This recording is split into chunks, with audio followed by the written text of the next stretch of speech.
You're listening to Kerry Lutz's Financial Survival Network, where you get valuable information you just can't find anywhere else. To thrive in today's trying times, you need the Financial Survival Network, now more than ever. Go to financialsurvivalnetwork.com and get your free newsletter and gift. Financial Survival Network, now more than ever. Welcome. You are listening to the Financial Survival Network. I'm Kerry Lutz. Well, you're watching the market. It's Monday, May 9th, getting creamed, starting to break through technical support levels. What does it mean? Well, we've got Brian Benson, optionstradingsignals.com. Brian, your first time on the show. We really appreciate you stopping by. What is the market doing here? Is it going to bounce back, or is this just the start of the greatest depression? Yeah, well, we have some issues, to say the least. Whoever said may live in interesting times, they were probably talking about us. That was before they had television, though. Yes. So, there are just some really big issues going on domestically, geopolitically, obviously. The way I see it, we could be in a very different looking world in 12 to 24 months from here. So what we've seen with stocks, at least, is some sector rotation. At first, we saw people running to defensive stocks like utilities and things like that. And we've seen some of these other sectors kind of roll over. Energy has been strong. Energy's taken a huge hit here as of late. Gold had been strong. Gold's having a pullback, which I think is a bit of an opportunity for us, our folks that like gold and silver and such. I think it's an opportunity to add to a position or a new position, whatever the case may be. I am an options trader, so when I look at something like gold or silver, I do a lot with the ETFs, GLD and SLB, and I will sell option premium on them to get me in a position with a little bit of leeway to be wrong. If we just buy shares of an ETF, we've got to be right about direction, and we participate tick for tick, up or down. If I sell some put premium or call premium on those, it gives me a chance to earn some income. Of course, these vehicles do not carry a dividend, and so we don't get paid normally to hold them.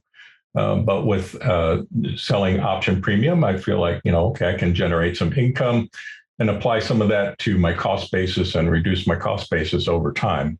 Okay, so when you're talking about selling options, they're covered calls you're selling and covered puts, or just calls? So I do things in a number of ways. Something like SLB, because it's lower priced, I think it's more manageable to sell puts to open a position. And so I will go out about a month or so and sell a cash secured put. I don't use leverage with my options. I want to be cash secured. Just on a worst case scenario, my phone's not going to ring with a margin call. Yeah, and about that. Yeah. So something like GLD, which is a bit more expensive. I will usually do some kind of spread, like a call calendar, something like that, where I will sell a closer in option, maybe about a month out or so, and collect a premium on that. So I'm short a call in the short term, and I'll turn around and go out quite a ways, actually, and look for a call that's deeper in the money that I can buy.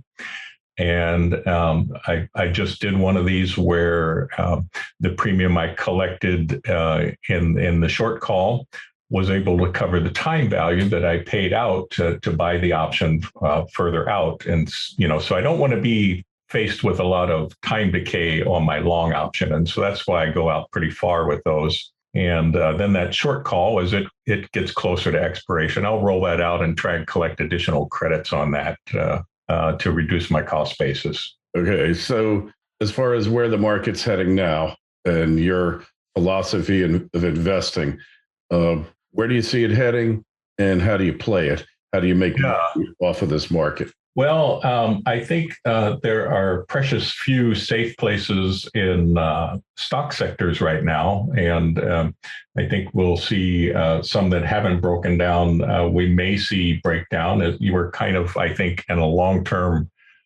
topping cycle with the market. And, we had a big correction and then we had that big rally off of the bottom. And of course, that's failed now. And so I think, for a while here, we're going to be in a market that's kind of cascading down. We've had a couple of days here where things have been sold off pretty heavily. We may get a bounce. We'll get a rally at some point. Might be more of a bear market rally. But I'm expecting, until we see some of the bigger issues resolve, we're probably in an overall downtrend in markets until we hammer out a bottom here. And I think that's probably no time real soon here.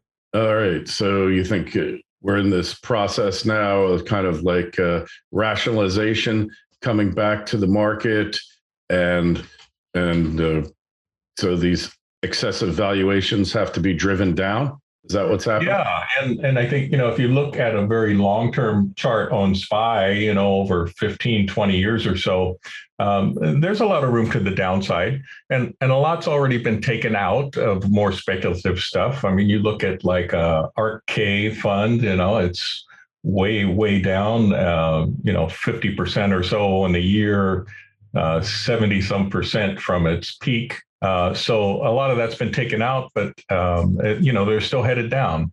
And we've seen like the FANG stocks that are kind of the leadership darlings for such a long time, and we've seen some of those names taken down. Netflix and Facebook, et cetera. I think there will come a time where you can buy an Apple or a Google, something like that. They've got stock splits coming up. As an options trader, I'm pretty interested in that, but I'm still cautious until we see a little more progress in this bottoming process, and we're not sure how long that's going to take. Yeah. So you think we could see a substantial decline values from the peak? Could we see? Some people say $5,000 Dow, others say we'll go down 10,000 points. What is your thought? Yeah. That's a tough one to call. I think, we don't get a real meaningful bottom until some of the bigger macroeconomic issues, we start to see light at the end of the tunnel.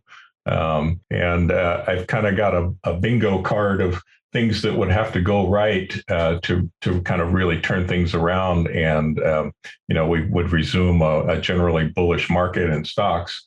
And so much of that is really threading not just one needle, but multiple needles right now, from the war in Ukraine to supply chain issues to, COVID in China with lockdowns, domestic issues here at home. And, we're probably a ways off from having any kind of determination that, the Fed is successful in fighting inflation and getting a handle on that. So. Yeah. So what about inflation? What effect do you think that's having on it? Is it responsible for interest rates going up, or is it more profound than that? Don't just survive, thrive. The Financial Survival Network. Osino Resources is a Ross Beatty-backed gold exploration company in mining-friendly Namibia. Osino's district-scale land package is situated near two producing gold mines, one of which Osino's management team previously developed and sold to B2 Gold. Osino's founders and management are experienced mining professionals who have already successfully developed and sold two companies in the past 7 years. Osino has a tight share structure, and with its current treasury, it can self-fund the advancement of its gold discovery into at least 2022. This is an exploration company with drills turning that you'll definitely want to pay attention to. Osino trades in New York under the ticker OSIIF and in Toronto under the ticker OSI. To learn more, go to osinoresources.com. That's osinoresources.com. This is the Financial Survival Network, the information you need to thrive now more than ever. Yeah, I think it might be more on the profound side. We're old enough to remember, high inflation. Well, at least I am. Back in the '70s, and the whole episode with Paul Volcker and dialing up interest rates and runaway inflation. I don't know if we're headed for something quite that bad, but I think there's certainly more inflation momentum here to go. I was talking with a trading partner the other day. I think we're going through this deglobalization process as well, where we're going to be reversing, kind of unwinding some of the interdependencies that we've had in the global economy. For example, like supply chain with China, and a lot of that industry, and we're most vulnerable there, I think, in electronics, consumer electronics and such. And we will probably see some of that manufacturing in a number of industries, but certainly electronics, work its way back to the United States. And that's going to be expensive. And, we've been living off of a cheap supply chain, relatively cheap. I mean, all these products went to China and some other Asian countries for low cost sourcing. And to bring that back to the United States it's going to be a bit of a hit. And so I think we'll see some inflation in some of those product categories because of that. We're seeing now. That's for sure. You mentioned the '70s. Why do you think now is different than the '70s? And should we be more alarmed than we were in the '70s or less? Yeah, well, if you go through the laundry list of all the worries the world is facing, it could be a little scary. So, but it's always scary when you don't know what the outcome is. And so, we can look at the '70s in hindsight, but it was certainly scary at the time. I don't think things go quite that high, but we have to see what happens with job numbers, with corporate profits. Consumer spending have all held up pretty well so far. If those things start to roll over, I think we're in a much more dire situation with more downside in general. Well, we don't really know about consumer spending holding up because those numbers are distorted because, like gasoline sales are included in retail sales. All these things that are going way, way up are all included in retail sales. And then, the numbers on actual housing expense are lagging because of that owner's equivalent rent. And so these numbers are really distorted, is what I'm saying. Yeah. And you look at CPI and, you have to keep something like that in context, right? Because if you shop for food, you shop for energy. What you're feeling as far as real inflation is certainly a lot more than is reflected in the CPI numbers. Yeah, that's for sure. Well, inflation to me is like minor surgery. The definition of minor surgery is surgery that other people have. The definition of major surgery is surgery that I get, right? Yeah, exactly. So inflation is all minor for everyone else until you go to the supermarket. Yeah. And we're seeing, I think there has been some wage growth, but, it's just not keeping up. And, there's a gap there that's making it tougher for everyday people just to keep up with what they need and everything. So, yeah, that it is. There's no disputing that. So when do you think we'll know for sure how this thing's going to shake out? Yeah, I think it's not a short process by any means. So, it's going to be a matter of months at least. I think maybe till the fall, we'll have a much better picture of what kind of progress is being made. The Ukraine war and the geopolitical relationships and all of that's related to this unwinding of globalization, and we don't know yet if that's going to be a long-term thing. But if the Ukraine war would miraculously start unwinding tomorrow, that is a long process, and a lot of things have changed that are going to be very difficult to put back the way they were. And So at best, I think, we have 4 to 6 months before we have a much better indication. And overall, this process, this could be several years. It is that big of a change here. I tend to think of tectonic plates are moving that haven't moved in a while. And that's why I said, a year, 2 years from now, we could be looking at a very different economy and global situation. All right. Well, I guess we've gone over things pretty well. We have a good understanding of your take on the market and where it's heading. If I could sum it up, it looks like it's heading down, but the market's always uncertain, just like the future. Hey, if you got a question for Brian, we'd love to hear from you. Just shoot us an email to kl@kerrylutz.com and check out Brian's site. Again, optionstradingsignals.com.